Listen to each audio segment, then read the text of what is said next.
Yes, Mr. Malone. As a court, please, my lord, we see that our colleague Mr. Ramosepeli is not yet here. Just checking if maybe he has not sent a message.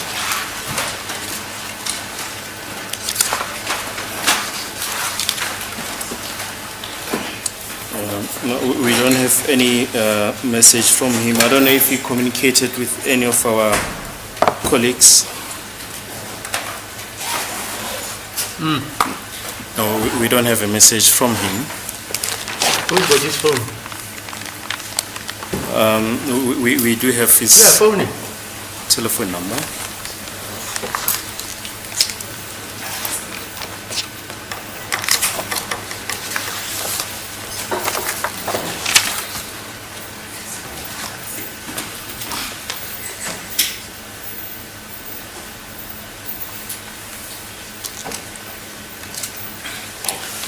Must I step outside? Yeah.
I've dialed his number twice, but it's just ringing. I suppose they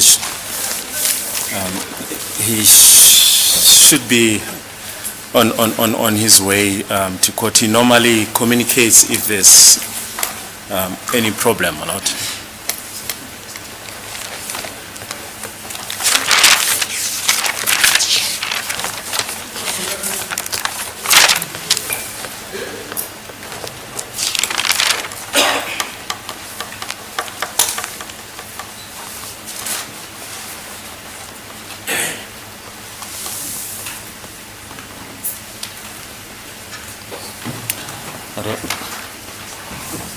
I don't know whether we should continue in his absence. No, Yes. no, let's wait. Now what's fine is because he's got a cell phone and then he doesn't answer it.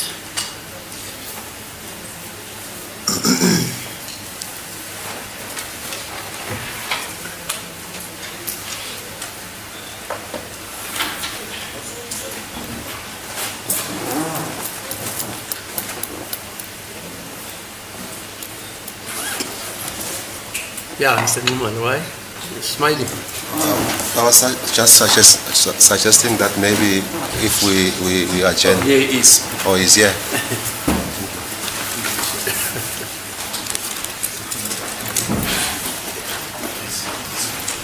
Sorry, madam, for the late.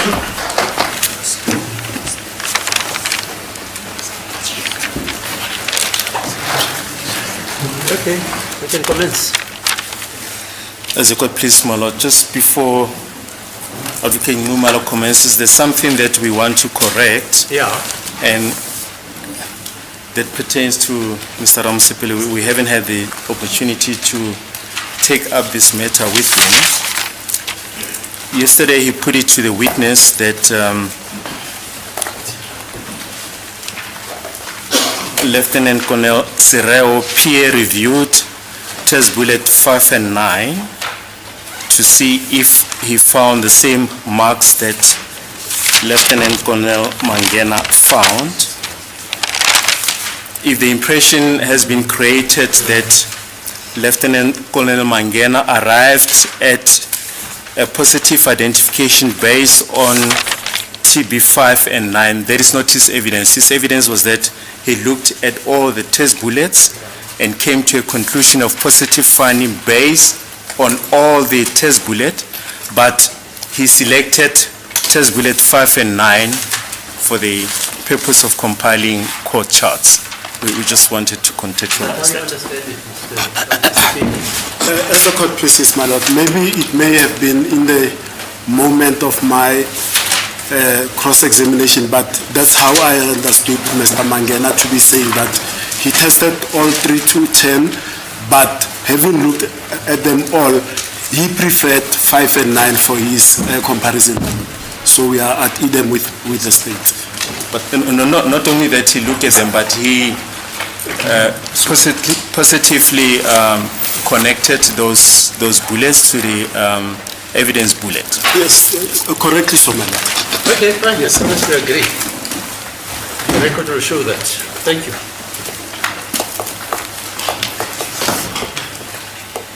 Yes, Mr. Nxumalo. My lord, before I commence my cross-examination, I'll also be standing in for my colleague, Advocate Mnisi. Yeah, fine. It was communicated yesterday that he's going to be in the regional court today. Yeah, fine. Yes. Okay. Have you spoken to his client Yes, and he agrees about the arrangement? yes. Okay, fine. He is aware that Mr. Mnisi, I also informed him. Yeah, but yeah, you can confirm it. Just confirm with the Mr. Mrs. Client that he knows that Mr. Mnisi is not available today, but is being deputized by Mr. Nxumalo. As a court proceeding, I just need to know which accused it is. Msolo wesithathu ngicela uphakame. Uyazi yini ukuthi kube nokuzwana phakathi kuka baba uMnisi ummeli wakho ukuthi uzomelwa ubaba uNdwana? Yes, I confirm, my lord. Yeah, and that he says he'll conduct his cross-examination when he's here, after maybe Mr. Nxumalo and Ms. Mshololo are through. Uthi ke uzoqhubeka ngokubuza eyakhe imibuzo uma sekwazi ukubuya kusho ukuthi emva ukuthi ubaba uNxumalo eseqedile ukwenza umsebenzi wakhe naye kodwa usazoqhubeka ebuze yakhe imibuzo, uyakwazi nalo. Confirmed, my lord. Okay, fine, thanks.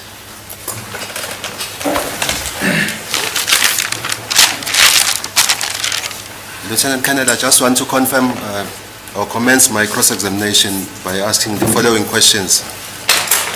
What is your experience in the South Police Services at the Forensic Science Laboratory?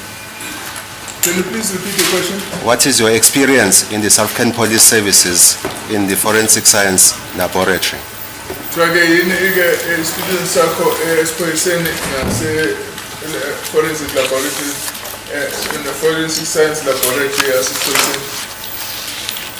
I joined the ballistic section of the Forensic Science Laboratory in 1997. Ngajoyina ke i-laboratory lena ye-forensic ngo-1997. This gives me an experience of 27 years. Lokho ke kunginika ke experience eminyaka amashumi amabili nesikhombisa. Your report or your affidavit, which is Exhibit M of the record, states that we are a chief forensic analyst. I-affidavit yakho ithi uyi-chief forensic analyst. That is correct, my lord. Athi yabo kunjalo. What are the duties of the chief analyst? Yini umsebenzi we-chief forensic analyst? My duties over and above standard casework involves the management and leadership of the operational team. Manje ngaphezulu ke komsebenzi owenziwayo ke omunye kumsebenzi wami ukuba ngumholi ne-manager yethimba lethu. This will also include the allocation of work to team Lokho- members. Lokho ke kuhambisana ke futhi nokunikezela kumsebenzi kwabangaphansi kwethimba lami. The review of casework that was allocated to the analyst. Ukukeza ke nomsebenzi obuwenziwayo wabahlaziyi. That will also include the performance appraisal Kusho of ukuthi team members. ukubhala ke ukuthi basebenze kanjani kulowo nyaka. That will also include the reviewing of standard operating procedures. Kusho ukuthi nokubukeza ke indlela okusetshenzwa ngazo. Inqubo.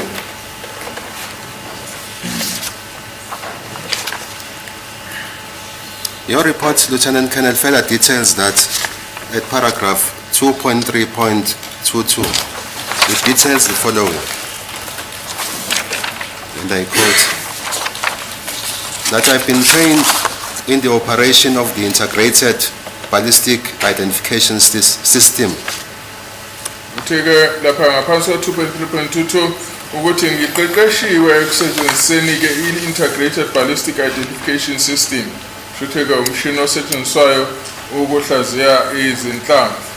That is correct. Yebo kunjalo. That system is commonly known IBIS. Athi lo mshini ujwayele waziwa ngaleli gama lika-IBIS. That is correct. Athi yebo kunjalo. What training did you receive? Bathi ke iziphi izifundo wazithola? The training, it is a user training. Where the person is trained on how to acquire fired bullets specimen into the IBIS system. Thike umuntu izifundo esifundiswa ukusebenzisa lo mshini nokuthi ke umuntu ukwazi kanjani ukuthi angenise izinhlamvu esezidutshiliwe kulo mshini. And it also involves the training of the member regarding the acquisition of fired bullet specimen in the system. Futhi ke ukufundiswa ukuthi ke umuntu ukwazi kanjani ukuthola izinhlamvu esezidutshiliwe kulo mshini. Have you worked exclusively in this section, the IBIS section of the ballistic unit?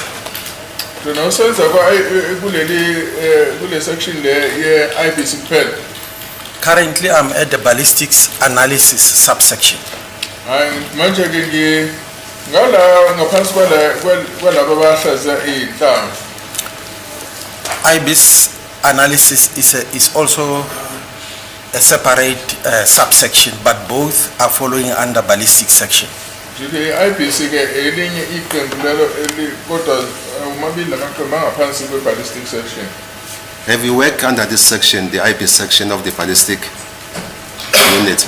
Wawasebenza yini ngaphansi kwa the section ye-ballistic i-IBIS? I've never worked under IBIS subsection.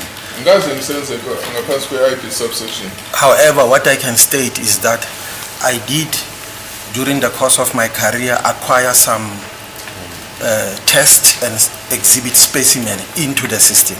Ngokuqhubeka komsebenzi wami ngake ngafaka ke izinhlamvu engadinga ukuthi ngizibheke kuwo lo mshini we-IBIS.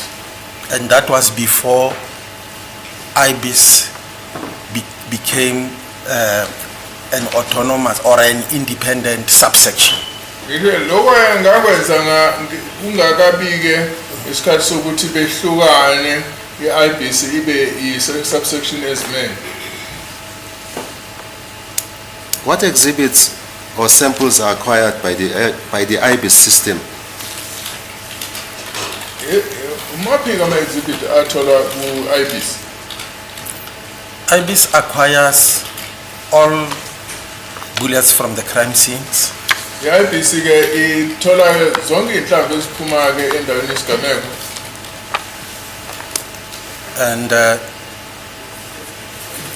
And test bullets fired from revolvers futhi ke nenhlamvu ezidutshulwe ngamavolofolo and test bullets fired from rifles, hunting rifles.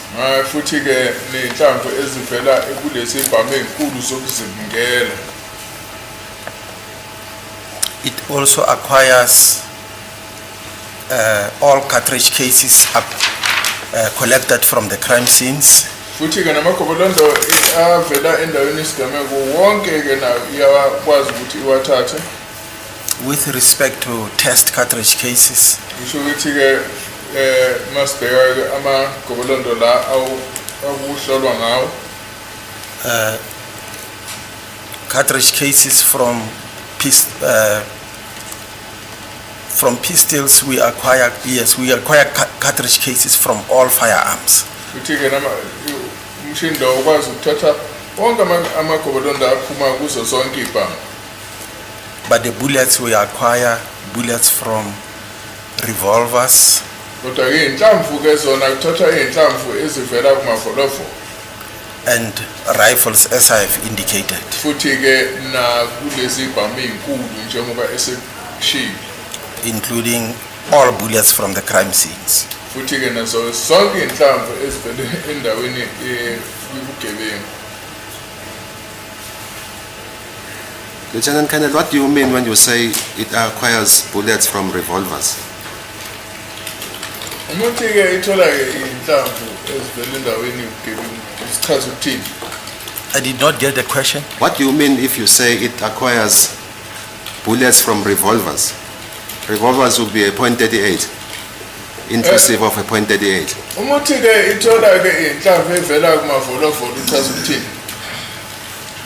Yes, all revolvers, irrespective of caliber, whether it is a .38, a .44, a .22, all revolvers, we acquire their bullets. Athi sithola zonke inhlamvu nanoma i.38 noma i.44 noma i.22 sithola zonke inhlamvu. You also stated that it acquires bullets from the crime scenes. That is correct, my lord. Uthi uthatha nenhlamvu ezivela endaweni yesigameko sobugebengu. It will be bullets fired from which type of firearms? Kuzobe kuyinhlamvu ezidutshulwe ngalokho uhlobo lwesibhamu. Any firearm.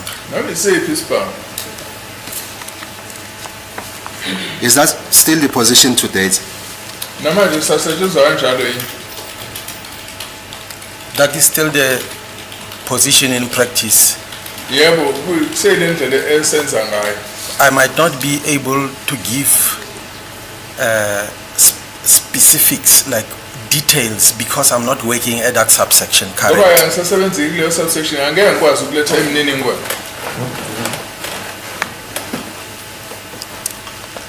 I just want to get your view, Lieutenant Colonel, on the operation of the IB system. How does it work? Ngicela usichazele ukuthi lo mshini okuthiwa i-IBIS usebenza kanjani. The IB system is an automated ballistic system. Lona umshini ozisebenzelayo sithi phecelezi ngesingisi automatic ohlola ke izinhlamvu. All data from fired bullets, cartridge cases, which is in the system, is being compared against each other by the system. Ngithi umshini lona uqhathanisa ke yonke idata evela enhlamvini nasemagobholondweni efakwe kuwo lo mshini. The system was implemented because to do such a comparison of multitudes of specimen, it was labor intensive and time consuming. Lo mshini walethwa ngoba into eyenziwa ngezandla kusho ukuthi kwakudingeka ukuthi kube nomuntu obhekile ukwenza lo msebenzi wokuqhathanisa udala. So the leadership decided to operationalize that system in order to reduce the workload on human resources as the system is automated.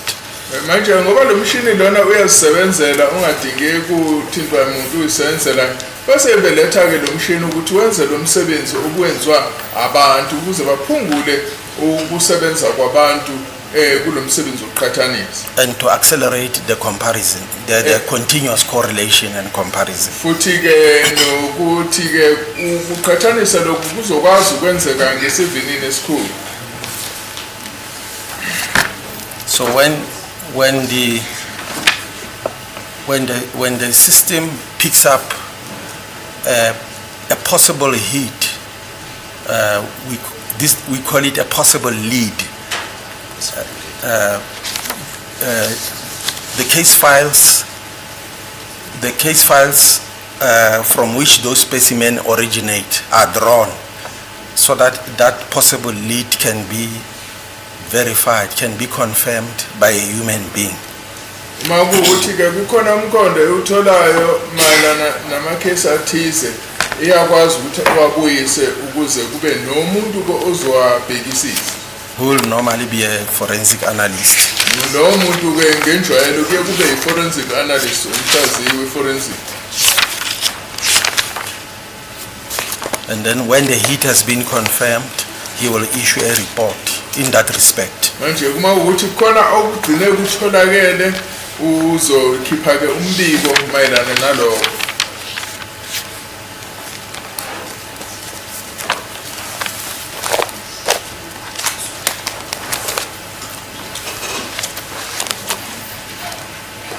My lord, I see that Mr. Mapisa's hand is up. May I approach him?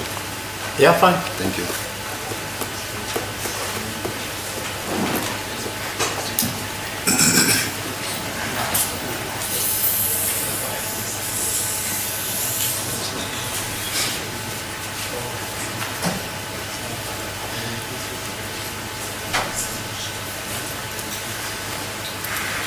Thank you, my lord, for the court's indulgence. May I proceed? Okay.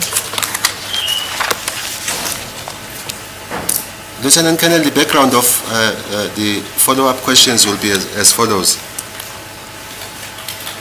There is a firearm in question which was recovered in this case. Which is the two warrant officers, that is Warrant Officer Masondo and Sergeant Dlamini. Ushuthela amaphoyisa amabili Warrant Officer Masondo no Sergeant Dlamini. Amongst them, Warrant Officer Masondo entered the exhibit into the SAP 13 register of Cleveland Police Station. Warrant Officer Masondo yena kwafaka lama exhibit ku SAP 13 yase Cleveland. For purposes of my cross-examination, I'll refer you to exhibit X3 of the record. Ke si ukuthi ngikholele ku exhibit X3 khona eqoshini.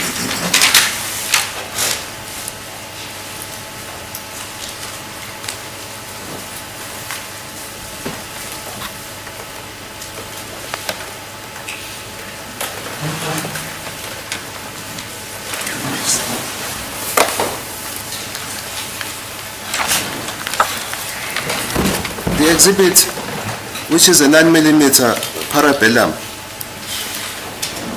was received and acknowledged by the ballistic unit of the Forensic Science Laboratory on the 12th of February 2015 under the covering letter, which is at exhibit X3 of the record.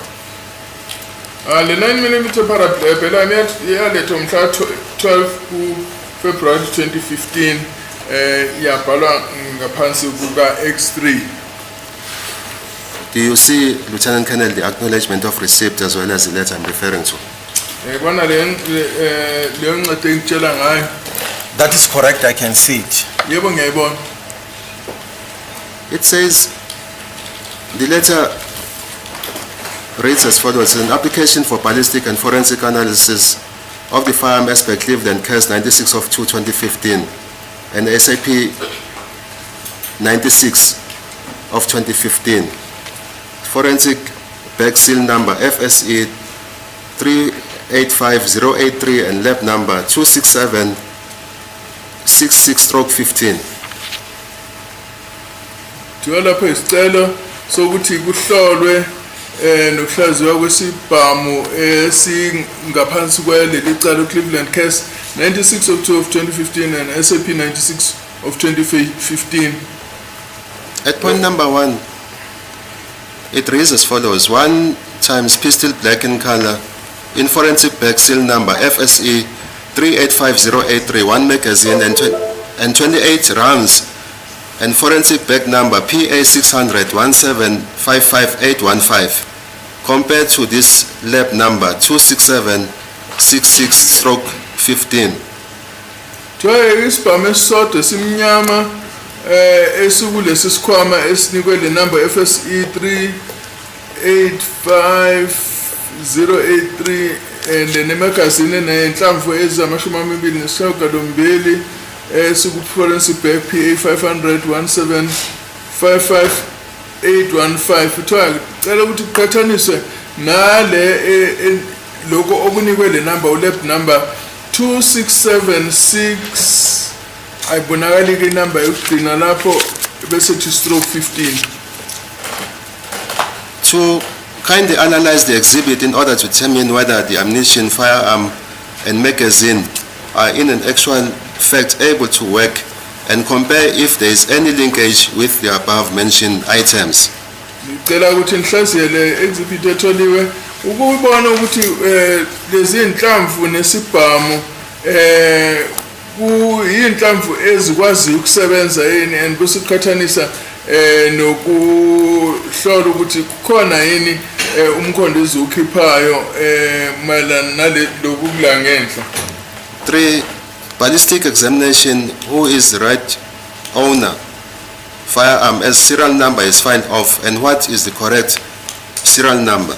Twake becela ukuthi kuhlolwe ukuthi bani umnini walesi sibhamu njengoba inamba ke isisusiwe, and futhi ke nokuthi inamba yalesi sibhamu yayifanele kube yini. 4. Whether the firearm is involved in any other cases. Ngokuthi ke lesi sibhamu lesi siyathinteka yini kwamanye amacala. 5. Kindly forward the information to the Detective Constable Dlamini of Provincial Investigation Unit. Twake musiqedile thumela lolwazi ko Detective Constable Dlamini wase Provincial Investigating Unit. The letter is signed by the head of the Provincial Unit, Taxi Violence, Major Bayat. Manje kosayine lana ke uMajor Bayat ohola iqembu le taxi violence elibane nodlamelo ama-taxi ngaphansi ke kwesifungo. I will then refer Lieutenant Colonel to Exhibit X13D of the record, which is an affidavit in terms of Section 212 of the Criminal Procedure Act 51 of 1977. It's an affidavit which was compiled by Warrant Officer Rulofs. Sohlola ke ne-affidavit eyabhalwa uwarrant officer Rulofs.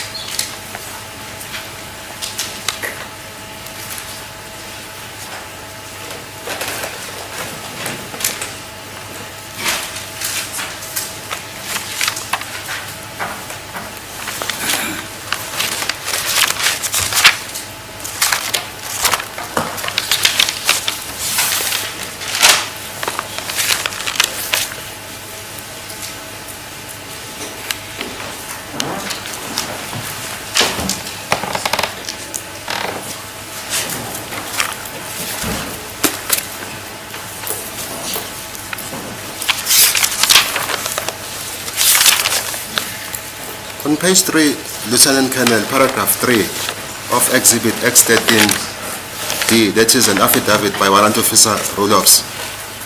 He says on the 13th of February 2015, during the performance of his duties, he received a sealed evidence bag with number FSE 385083 from the case administration of the ballistic section containing the following exhibits. Uthi ngomhla 13 February 2015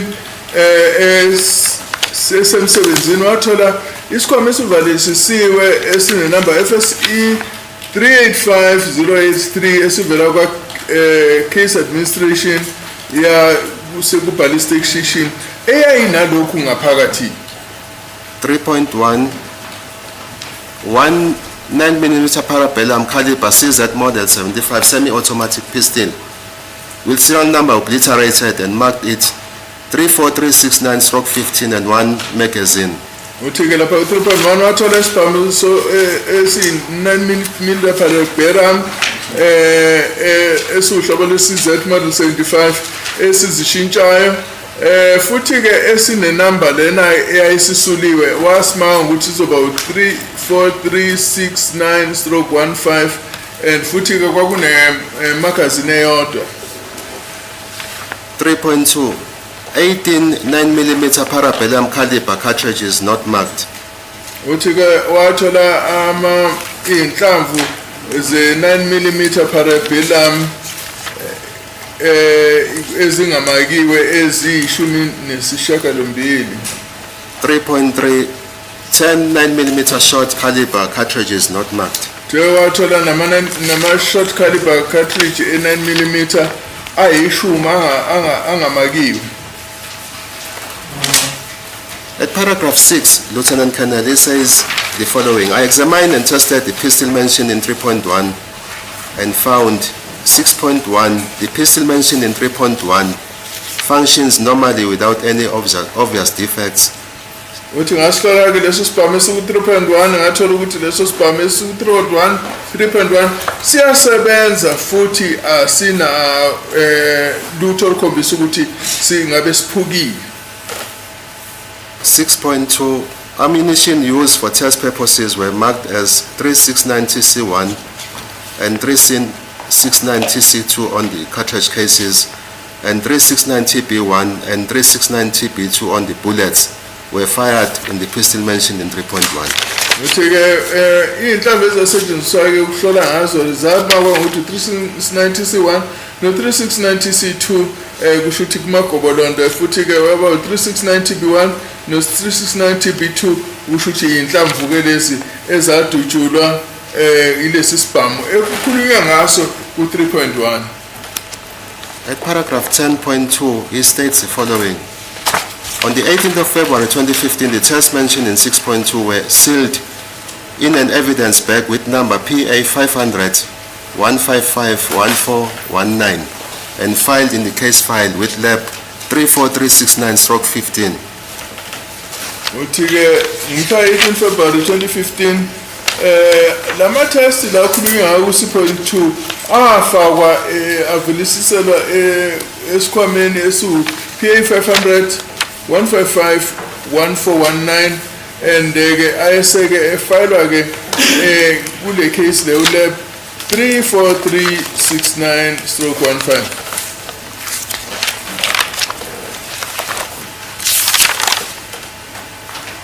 Lieutenant Colonel, do you confirm that Warrant Officer Rulofse will have finalized his examination around the 18th of February?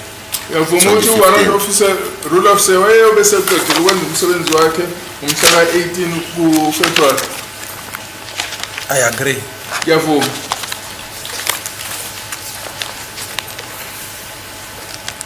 There is another letter, Lieutenant Colonel, which was drafted by the local criminal record center. Kona incwadi ebhala local criminal record center.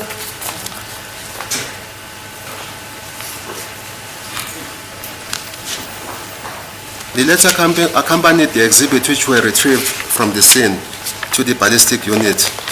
Jonge le ncwadi ke ephelezela ke ama-exhibit atholakale endaweni yesigameko eya ku-ballistic unit. The letter was handed to court as Exhibit X5 of the record. Fakwe le ncwadi njengo-exhibit X5 la enkantolo.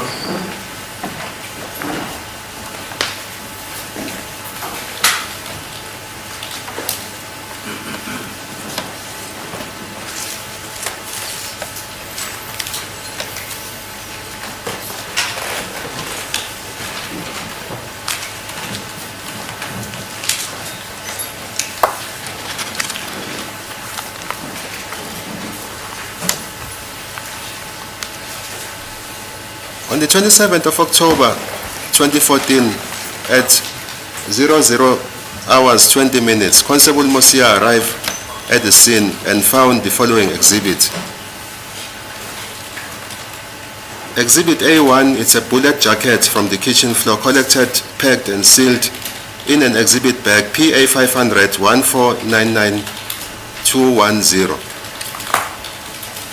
Ke ngomhla 27 ku-October 2014 uConstable Msiya wafika endaweni yesigameko and then wasethatha lama exhibit. Exhibit A kusho ukuthi ke lokho i-bullet jacket wayithola ekitchen phansi and wasithatha wayifaka esikhwameni exhibit bag PA 500 1499210. Exhibit 1, projectile found from the kitchen cabinet top, collected, packed and sealed in an exhibit bag PA 500 2087782. Khona ke no akuthola njengento eyayiphonsiwe eyatholakala ekhabetheni lasekitchen ngenhla eyathathwa yasifakwa ku-exhibit bag PA 500 2087782.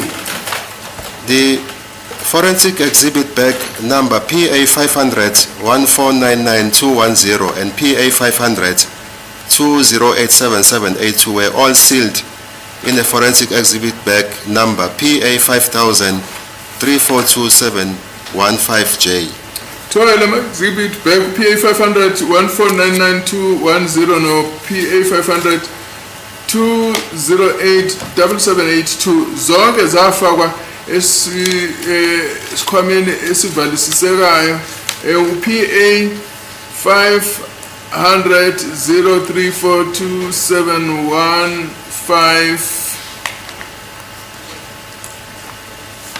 ngathi 1 lo sekugcinile J. uJ lo sekugcinile. Then the request was made to the following respect at paragraph 4. Please do the following investigation. Exhibit A1 and 1 to be examined for IBs and to be kept for later possible comparison. Nakuke sekufakwa isicelo lana kwathiwa sicela ukuthi wenze lokhu exhibit A1 no 1 sicela ukuthi zihlolelwe imshini lo IBs bese sigcinela ukuthi kube nokuqhathanisa okungenziwa emva kwalokho. Lieutenant Colonel, then the question that I'm going to pose to you is the following. From your training from the Integrated Ballistics Identification System, which is IBIS, when were these exhibits were supposed to be acquired by IBIS, the IBIS system? So wena ke ngokuqeqeshwa kwakho usike lezi inhlamvu noma ama exhibit lawa befanele afakwe nini emshinini IBIS? The ordinary course will be subsequent to the examination. Hayi enjalo ke kusho ukuthi ayifanele kufakwe emva ukuthi abhekisise. Ballistic analyst will conduct an examination on these exhibits and issue a report.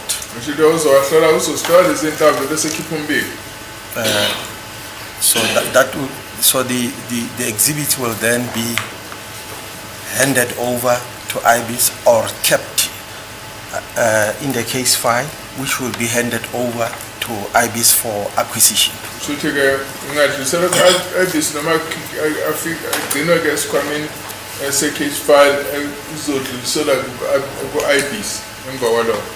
the first thing that happens is that the exhibit are sent to the examiner who is going to analyze the exhibits, then issue a report.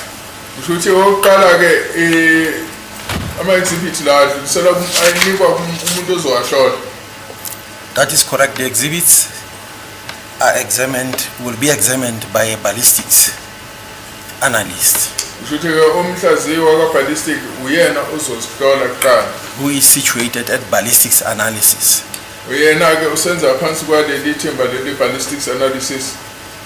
That is where I'm also situated currently.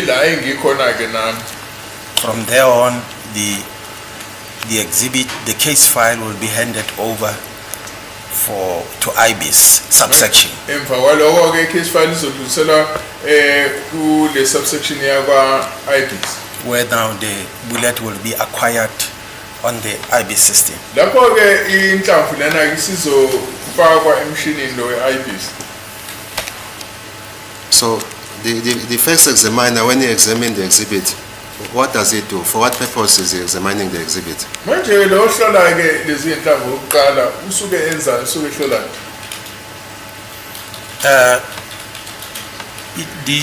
In the case of, let me focus on Yes, the bullets, on the these bullets exhibits, themselves. I guess bheke kuqala izinhlamvu. So in the case of bullets, he will examine the bullet and determine the caliber of that bullet. Oqala ke uzohlola inhlamvu ebese bona ke ukhulu benhlamvu lokuthiwa ngephecelezi ngesingisi i-caliber. And he will issue a report stating the caliber of the bullet. Uzokhipha ke umbiko ochaza ke ukuthi yini i-caliber yaleyo nhlamvu. But over and above that, he will examine the bullet to see if it is suitable for IBIS acquisition. Manje ukuthi siyabheka ukuthi ingadubuleka yini lenhlamvu le ukuthi ikwazi ukufakwa emshinini we-IBIS. If it is damaged or has excessive slippage, he may not send it to IBIS. Ngisho ukuthi mebona ukuthi le nhlamvu lena kukhona la elimela khona noma ibe nokushelela okukhulu okuthiwa i-slippage ngesingisi angeke ayidlulisele kwa-IBIS. Because IBIS is working with certain parameters. Ngoba ke i-IBIS yona isebenza ngaphansi kwezinye kwemingcele ethize. So that report is exclusive of the report which is at Exhibit X13D of the record by Ruloffs. Kusho ukuthi ke iyayikhipha yini lo mbiko lo obhalwa ku-extendini ka-Ruloffs.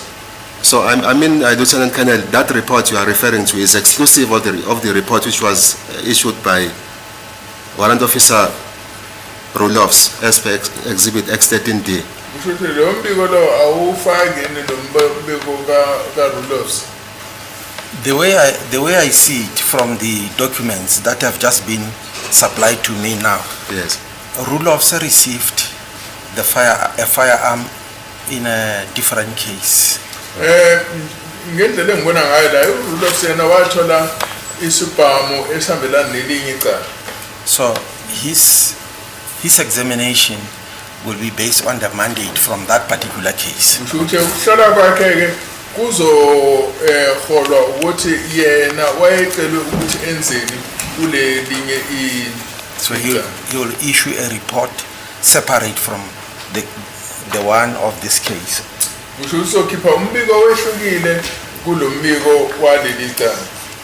So in respect of the exhibits, that is Exhibit A1 and Exhibit 1, which are documented in Exhibit X5 of the record, you are saying that the exhibit are sent to the examiner who is going to examine the caliber of the bullet and further examine whether it is suitable for IBIS and thereafter issue a report. Manje njengokuthi ke lapha kule zinkomba ekuthiwa A1 no1 lezi ngaphansi kwa-X5 ukuthi ukuthi wena zizothathwa ziyohlola bese ziyadutshulwa bese kuyahlola ukuthi caliber yakhona iyini. That is correct. The examiner will receive the bullet, examine it, and issue a report. Yebo umhloli uzothatha le sisibhamu le nhlamvu ayihlole ebese ke ekhipha umbiko. But what I must also emphasize is that if there is a firearm received under the same case, Manje kufanele ngigcizele ukuthi uma kukhona isibhamu ngaphansi kwalelo cala naso the same case in which the bullet was received, kusho ukuthi leli cala leli lenhlamvu leyatholakala ngalo it will be compulsory for the examiner to compare that bullet with the test of the firearm that was received before. kuzomphoqa ke lo umhloli lona ukuthi ahlole leyo nhlamvu leyo Because- neyinhlamvu ke ezi-test eziphuma kulesi sibhamu because both of them would have been received under the same case reference. ngoba zombili lezi zinto zizobe zitholekale ngaphansi kwecala elilodwa. So in the case of this bullet, the examiner will examine it, issue a report. Manje kuloko ke umhloli uzohlola inhlamvu bese ekhipha umbiko. Subsequent to that, he will hand the case file to IBIS. If Emva kwaloko uzodlulisela ifile ebesiyisa kwa-IBIS. if the bullet is suitable for IBIS acquisition, Uma kuwukuthi leli inhlamvu lena iyakwazi ukuthi idubuleke ukuze itholakale iyamukeleke umshinini u-IBIS. Lieutenant Colonel, having regard to the contents of the letter, Exhibit X5 of the record, when would that process would have been done? That is the examination of the bullets and the sending of the bullets to IBIS. Manje masibuka lo mbiko lo X5 lokho konke kuyobe kwenziwe nini ukuthi kube nokunikezelwa kule mshini we-IBIS. Having regard further to the fact that the ballistic unit received the letter, Exhibit X5 of the record, only on the 30th of October 2014. And sibheke futhi nokuthi lesi sicelo salethwa ngomhla ka-30 which month is it? October 2014. Ngomhla 30 ku-October 2014. yeah, I cannot give an exact period, but what must happen is that immediately when the examination process has been concluded, and the case file, which include the report, has been reviewed by the reviewer. When that process has been concluded, the case file can now be submitted to IBIS for the specimen to be acquired. Shuthi emva kokuthi ke inhlamvu lena ihlolwe nokuthi ke kube nobukezayo umsebenzi wenziwe umhlolo oqala. Emva kwalokho le case iyadlulisela ke ku-IBIS ukuze le nhlamvu le ifakwe ngaphansi komshini we-IBIS.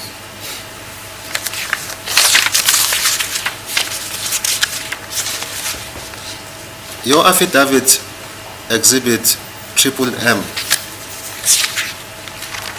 at paragraph 3 of your affidavit, you state the following. On the 23rd of July 2020, during the performance of my official duties, I conducted a microscopic verification of fired bullets examined by Lieutenant Colonel C. Mangena under phosphorus case 636 of 10/2014, open bracket lab 217267/2014, close bracket, as required by the ballistics standard operating procedures and protocols. Uthi lapha ku-affidavit yakho ngaphansi kwa-paragraph 3 ngomhla 23 kuJulayi 2020 ngisemsebenzini ngiqhubeka ngomsebenzi wami ngahlola ngaphansi kwe-microscope izinhlamvu ezidutshuliwe ezazihlolwe u-Lieutenant Colonel C. Mangena ngaphansi kwecala lase-phosphorus case 636 of 10 of 2014 elaboratory njengo-21767 ka-2014 njengoba ngihamba ngenqubo ye-ballistic standard operating procedures and protocols. Is it correct, Lieutenant Colonel, that the standard or these standard operational procedures serves as guidelines? They guide you on how you should conduct your work. Kuyiqiniso yini ukuthi le nqubo lena ekusetshenziswa ngayo iyona eniholela ukuthi nisebenze kanjani? That is correct, my lord. Yebo kunjalo. And these guidelines, Lieutenant Colonel, would include the exhibits and the processing of exhibits, the administration and identification and giving of a report. Kusho ukuthi lokhu kuzohambelana nokuphathwa kwama-exhibit nokusetshenziswa kwama-exhibit ukubhaliswa kwama-exhibit wonke nokukhishwa kwembiko. That is correct, my lord. Yebo kunjalo.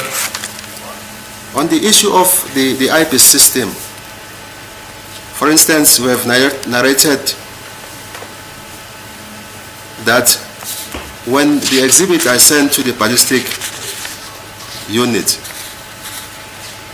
for instance, in this case, a bullet, the examiner will do examination on the caliber of the bullet and thereafter and issue a report. Thereafter, the bullets will be sent to IBIS to be acquired by IBIS. That is governed by the standard operation procedures.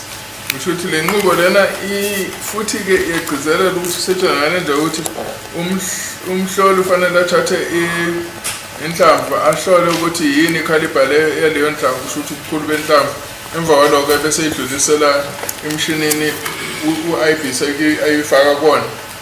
That is correct, my lord. Yebo kunjalo.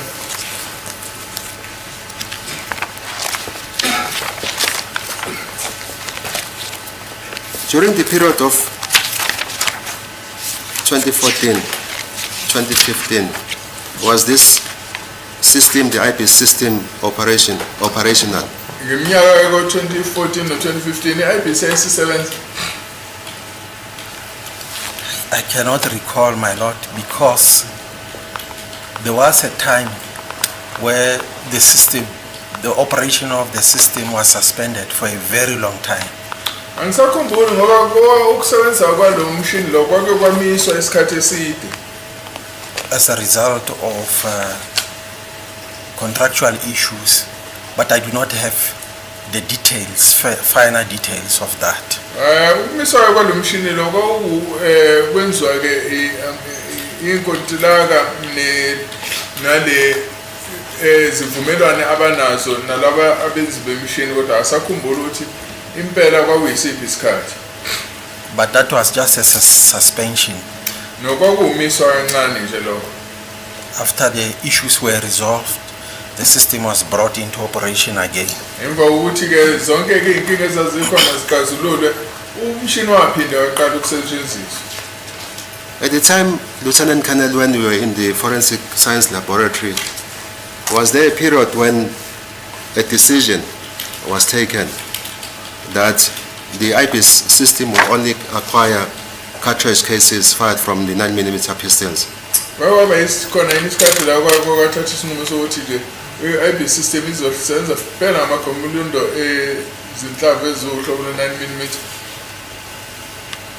Only. As I've already indicated that I report to ballistics case analysis, not to IBIS. Njengoba sengichazeleke mina la ngingaphansi kwe-ballistic analysis, hayi ngaphansi kwe-IBIS. But what I can say is that in practice, the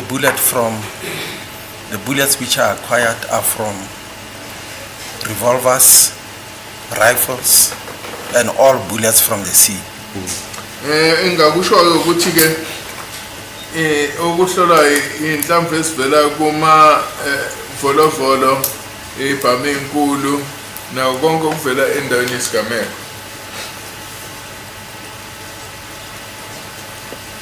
So, is it correct, Lieutenant Colonel, therefore, that the IBIS system would have acquired this bullet? This bullet was found in the crime scene around 2015. Ngaba kuyiqiniso ukuthi lezinhlamvu leyatholakala endaweni yesigameko ngo-2015 yayobe ifakiwe lo mshini we-IBIS. Under normal circumstances, it would have been acquired. But I also put a qualification to my earlier answer to say, if the bullet is suitable, if the examiner finds it suitable to be acquired. Yebo ngojwayelekile yayobe ifakiwe emshinini. Kodwa ke ngicela ukuthi ngicacise nokuthi lokho kuncike ekutheni le nhlamvu lena yayidubuleka yini. But I also do not know if during the period indicated whether or not the system was running. Ukuthi angazi ke nokuthi ngalesi sikhathi ekukhulunywa ngaso umshini lo wawusebenza yini ngaleso sikhathi. So you only did your examination, Lieutenant Colonel, On the 23rd of July 2015, some 5 years later after the bullet was sent to the Forensic Science Laboratory, njengoba umsebenzi wakho mhla 23 kuJuly 2020 ngemva kokuthi lona inhlamvu lena ilethwe ku-National Ballistics Laboratory on the 30th of October 2014. ngomhla 30 ku-October 2014. Yes, I understand.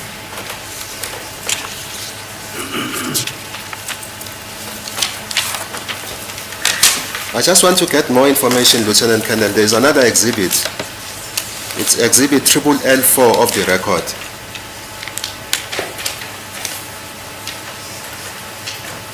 Ngicela ukuthi sibheke ku-exhibit LLL4.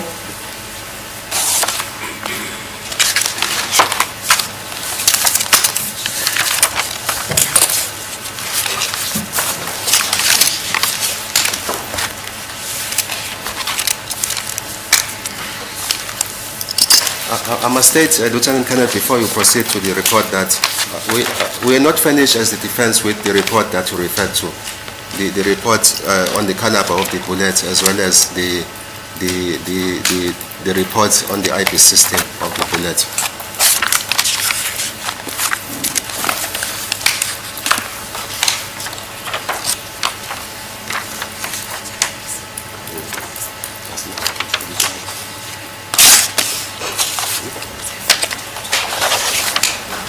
Mr. Nxumalo, this cross-examination, where is it taking us to? On the IB system.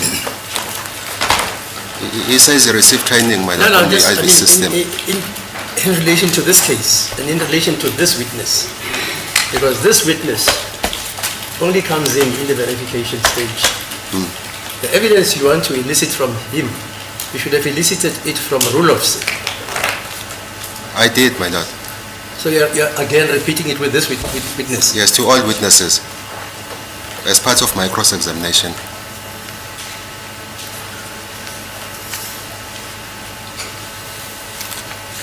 May I proceed, my lord? Thank you. I just wonder what is the relevance?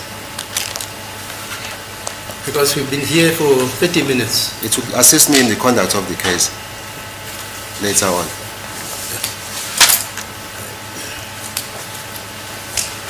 Yeah. Lieutenant Colonel, on the 23rd of February 2015, maybe I should start here. Is there an instance where the investigation officer will specifically request that the IP system be done on the exhibits that are sent to the ballistic unit? Kuyenzeka yini ukuthi ke umphenyi acela ukuthi izinhlamvu zidlulisele kumshini lo u-IBIS? According to procedure, whether or not such a request has been submitted, exhibits must be acquired into the IB system. Nanoma sifake nanoma singafikiwe leso sicelo kodwa ke wonke ama-exhibits ayadluliselwa ukuyofakwa emshinini lo we-IBIS. If the, for instance, Lieutenant Colonel, if the report or if the exhibit is sent or acquired by the IP system, will that be a report that is issued by the examiner who conducts that examination? Iy'nhlamvu lezifakwe kumshini lo we-IBIS khona umbiko okhishwayo yilo ohlolayo? As I've said, from the ballistics analysis side, there will be a report. Njengoba sengishilo ke ngapha ku-ballistics analysis izokhipha umbiko. From the IB side, there will be a report if a hit has been made. Ngapha ngakwa-IBIS kuzoba nombiko uma kuwukuthi khona ke okuqondanayo okusho ukuthi khona umshini lo we-IBIS akuvezayo. The correct word is a lead, if a lead has been confirmed. Manje uma kuwukuthi khona umkhondo olandelelekayo yebo kuzobikwa. Then IBIS will issue a report irrespective of whether it was requested. There will be a report. So that report, Lieutenant Colonel, will be in a form of an affidavit in terms of Section 212 of the Criminal Procedure Act 51 of 1977. Manje ke lo mbiko lona uzobe ungaphansi kwe-Criminal Procedure Act. The IB's report will also be in terms of section 212 of CPA. Umbiko IBIS uzobe ngaphansi ka section 212. Lastly, Lieutenant Colonel, do you have a copy of the standard operational procedures? Manje uphethe ikhasi eliphethe inqubo ejwayelekile. As I'm standing, I do not have the standing operating procedures because they are voluminous. Njobe la ngikhona angiliphethe ngoba iwumqulu omkhulu. There are several examination types at ballistics. Khona indlela inhlobo zokuhlola ezikhona lapha ngaphansi kwa ballistic. So those documents are in big numbers, so that is why I don't have them. Lama document lawa imiqulu emkhulu yikho ke ngingawazanga kuyiletha. Thank you, my lord. I have no further cross-examination. Thank you. Okay. Mr. Barawi, what time is it now? It's 8 minutes after 11, my lord. 8. Yes, 8. Okay, you can make it 1:30. Right.